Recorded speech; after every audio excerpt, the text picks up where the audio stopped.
দিল কি পাথরের থেকেও শক্ত হয়ে গেল। গুনাহের ভয়, জাহান্নামের ভয় কেন চোখে পানি আসে না? ও আল্লাহর বান্দারা, এখনো তওবার সময়। মনে মনে আল্লাহকে ডাকো আর বলো, হে মালিক, জীবনে যা করি বা না করি, জীবনে আর নামাজ ছাড়বো না, দাড়ি কাটবো না, বেপরদায় চলবো না, মা বাবার দোয়া নিয়া, শিক্ষকের দোয়া নিয়া, উলামায়ে কেরামের দোয়া পরামর্শ নিয়া নবীজির সুন্নাত অনুযায়ী জীবনটাকে চালাবো। কারো হক নষ্ট করবো না, কারো উপরে জুলুম করবো না। ও মা বোনেরা, এখনো সময় আছে, তওবা করেন। মনে মনে আল্লাহকে বলেন, আর নামাজ ছাড়বেন না, আর বেপরদায় চলবেন না, মোবাইলে সময় নষ্ট করবেন না। ও আল্লাহর বান্দা বান্দিরা, ওই জাহান্নামের আযাবের ভয় আল্লাহ বলেন, আম্মা মান খাফা মাকাম রাব্বিহি ওয়া নাহান নাফসা আনিল হাওয়া ফাইন্নাল জান্নাতা হিয়াল মাওয়া। আল্লাহর আদালতে দাঁড়াতে হবে, পালাবার কোনো সুযোগ নাই।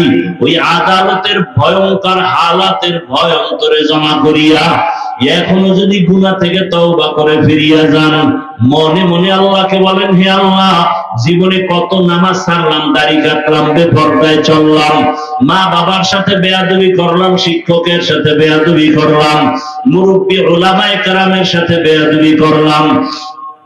আজকে থেকে তওবা করে নিলাম, মরিয়া গেল আর চাকরি করি, ব্যবসা করি, নামাজ ছাড়বো না, আর গুনার পথেও যাব না। তওবা যদি অন্তর থেকে করেন, আল্লাহ ওয়াদা করেছেন, তোমার তওবা কবুল করে জান্নাতি খাতায় নাম উঠাইয়া আমি হাসরের ময়দানে তোমাকে বিনা হিসাবে জান্নাত দিয়া দিব। অন্তর ঘুরাইয়া আমার আল্লাহকে প্রাণ খুলে বলেন, দুনিয়ায় সময় তো কম দিলেন না, ওই রং তামাশার পেছনে কম ঘুরলেন না, মনে চাইছে সারা রাত মোবাইল চালাবেন তো কম চালাইলেন না, মনে চাইছে নামাজ পড়বেন না, কতবার নামাজ ছেড়ে চলে গেলেন, মনে চাইছে পর্দা করবেন না, কতবার বেপরদায় আড্ডা দিলেন।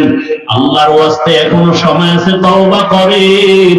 আল্লাহর মহব্বত নিয়া, হায়াতের মালিক আমার আল্লাহ, ইজ্জতের মালিক আমার আল্লাহ, রিজিকের মালিক আমার আল্লাহ। মন খুলিয়া ওমরের মতো তওবা করে ফেলেন। আল্লাহকে বলেন, আর জীবন চলিয়া গেল, হুকুম মানব, নবীর তরিকার বাহিরে চলবো না। ও আল্লাহ, আমাদের সবাইকে তওবাওয়ালা জিন্দেগি দান করেন। আয় আল্লাহ, তওবার উপরে মজবুত হইয়া নেক আমল নিয়ে নবীর আদর্শ মেনে চলার তৌফিক দান করেন। আমিন। আলহামদুলিল্লাহি রাব্বিল আলামিন। والصلاة والسلام على سيد الأنبياء